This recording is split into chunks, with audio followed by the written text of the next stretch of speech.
Welcome to the first video of the CGWC GTO Analysis Series 2025. Let's get into it.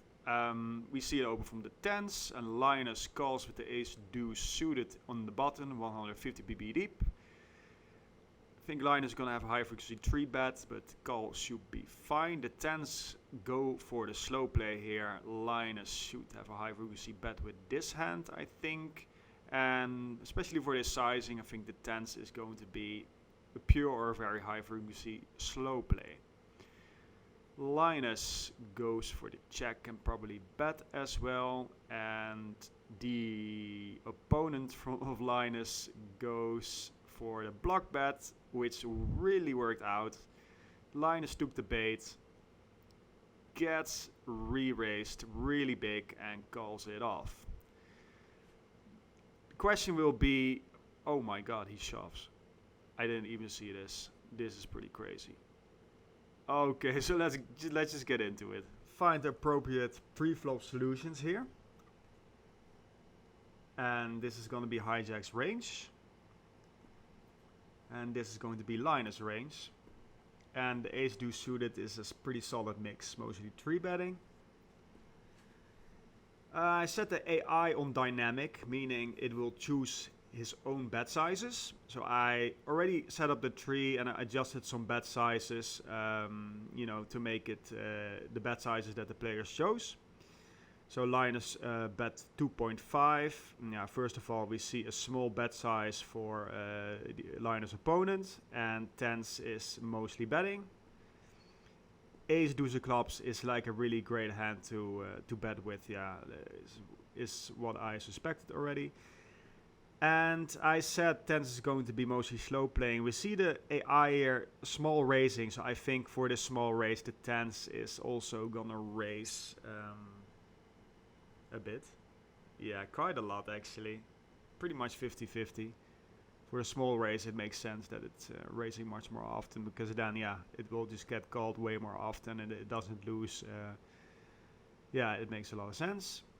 Now, I tried to ignore the major decisions while setting up the tree, but I already saw here on the turn it's going to be interesting that the hijack should be leading here, donking for 25%, quite a lot, and pretty much pure with his tens.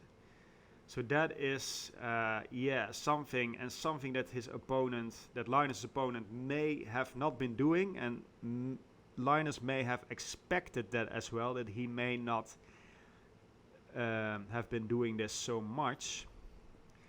And that could have been one of the reasons why Linus checked. However, his hand should indeed check most of the time, and quite a big EV difference there. Because Linus is in fact polarizing, or at least the solver is choosing this polarizing bet size, and Linus did make the correct check. Excuse me. Okay, so to the river. The solver was actually also choosing the block sizing the hijack was choosing. Same exact sizing, so that's great. And yeah, he should actually indeed do this, right? And then he gets to do this with including 9s, 8s, 7s, 6s, which is a little bit surprising to me that it's going so low. But it's a very small sizing. But yeah, then, and I already saw it, then, if he's doing this so light, then Linus raise with the ace deuce makes a lot of sense. However, it is still mixing, but it makes a lot of sense.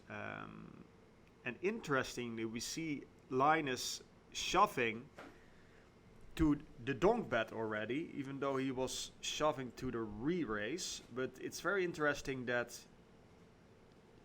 Linus is shoving a bunch with the, this is just an 875% huge shove. Gets to do it with, it's a little bit surprising to me. But let's see his response is obviously to fold out chops. But it's a little bit, that's anyway, so he did make the small raise, which is very GTO approved. And the solver is only shoving as a re-raise. I made 3 sizes here, or I just added this size right here. So let's first go by that. I haven't seen Linus' reaction yet to this raise. But wow. It's not even that bad. Makes sense that he's more... Okay, well, the solver is quite off the EVs here. So, yeah. Shoving technically is a thing.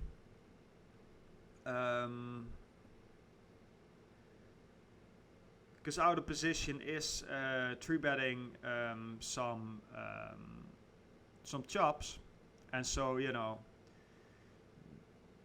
In that sense, you know, since Linus is value shoving, tens are mixing, that's interesting, but value shoving quads and tens, it makes sense that he's bluffing with, you know, chops, bluffing with ace x to fold out the chops. That makes a lot of sense. So yeah, that was technically Linus shove was good. It's just not the perfect combo, and that's probably has to do with I was gonna say not blocking the quads. So, but yeah, his opponent shouldn't really have any quads here. So that's relatively, yeah. There is no quads in the opponent's range almost. So that is pretty irrelevant. But let's actually just assume, because it's a little bit vague here and it's a rarely used line. So let's just assume the hijack is using this size only. And yeah. Then he still has some ace x doing it. And again, that's also, you know, to fold out chops, obviously. Yeah, it's to fold out some chops and to balance his, right, he doesn't lose as much. Because Linus, let's see, I was gonna say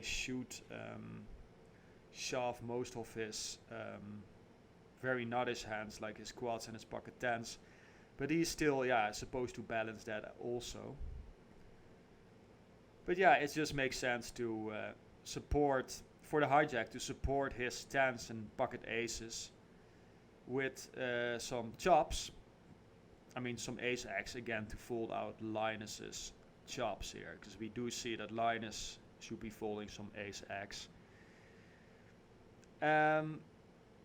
Yeah, Linus was shoving, and we see in this setup, if the hijack, if this is only raise, we see Linus shouldn't really have, yeah, shouldn't really have too much value. Tens is still mixing. But that said, like, yeah, what can I say? Linus really fell for D. Jakalarovich strategy there. Like, he really, I don't want to say owned. I don't like that. I don't like to say that, but I think he played it super well. The hijack played it super well. Linus fell for it, and not only did he, you know. Okay, so this also, you know, if this is only size, it also makes Linus pure raise the. That's also interesting, by the way. It makes Linus pure raise the ace deuce here. So that's pretty interesting too. So Linus, yeah, made the correct raise here, and then sort of fell for. Yeah, I don't know. Linus may have just rolled a low frequency RNG or something like that. Or he was tilting, I don't know. Linus is at the bottom of the leaderboard right now. Maybe he's just having a bad period. But yeah, anyway, that's all I can say. We analyzed the hand. I hope you like this format, and let me know. Yeah, give suggestions for hands maybe that you've seen, and I'll look it up. much more to come from this event. I've recorded 80-90% of it, or I'm recording a lot of it.